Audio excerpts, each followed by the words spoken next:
Today, Ukraine has declared a state of emergency and is now enlisting reservists from ages 18 to 60 years old. And the U.S. is repositioning troops to be closer to NATO's eastern flank that borders Russia. U.S. troops scheduled to arrive in the Baltics. Journalist Joe Lindsley currently is in Ukraine. He joins me right now. On Tuesday, you did tell us, and thank you for being with us again, you did tell us Putin's speech recognizing those two separatist regions in the eastern part of the country was a dark moment for Ukraine.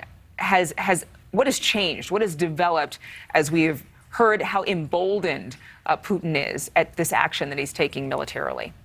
Yeah, Adrienne, good morning. And yes, that speech was a sucker punch to Ukrainians. And I just wrote about this in USA Today.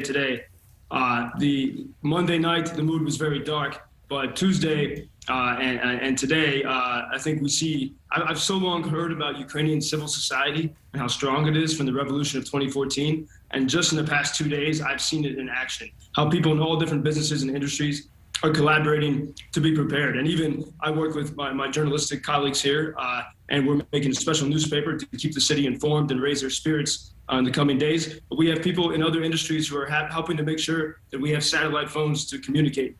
So we really are seeing, after that sort of the 1 day of sort of a little bit of depression, everyone is getting prepared, as we can see in these images you were showing now. Well, and so the Ukrainian civil society is a strong thing that I'm witnessing in this moment. Well, let's talk about what we're seeing, because we have to explain this a little bit. We see people, it looks like civilians, younger people, women of all different sizes, ages, actually with guns. Are Ukrainians where you are getting firearms training, self-defense training to prepare should there be troops in their neighborhoods?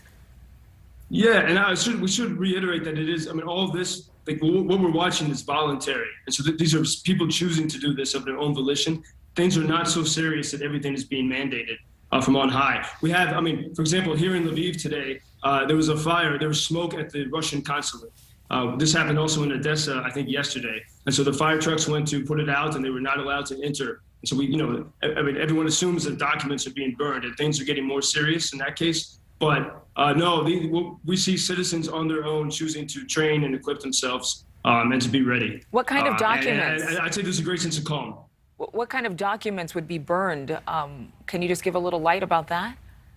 Yeah, we don't know, but in the same way that a few weeks ago when the embassies, like the American embassy and others came to Lviv from Kyiv, the central government in Kyiv brought sensitive documents over to this city to protect them. So in the same way, who knows what, I mean, there have been reports that Russians have been, gathering intel on people in various cities, including here, and people that they would want to target if they ever did take over.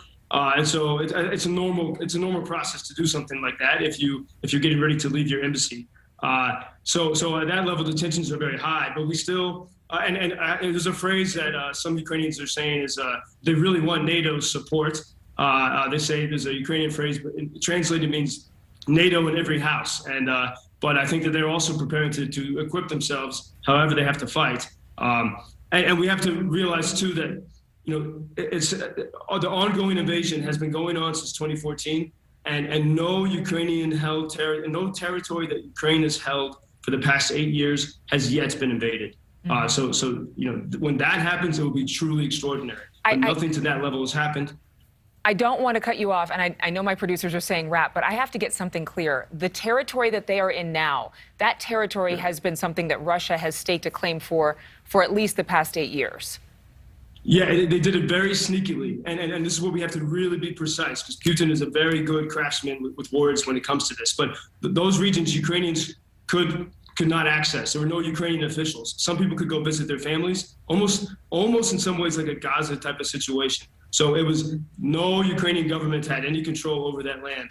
So when we say invasion, exactly, so many people in America think that Ukraine proper, as we know it today, where it's controlled by the government, has been invaded. That has not happened yet. When that does happen, such headlines will be warranted that Ukraine has been invaded in a dramatic new way, but not yet. I think that that's very important to point out, and I think it is also too clarity that a lot of media outlets need here in the United States, because with the perspective of the past history, this territory had already been set aside, and Ukraine itself, the modern-day Ukraine, is still not technically invaded at this point, correct?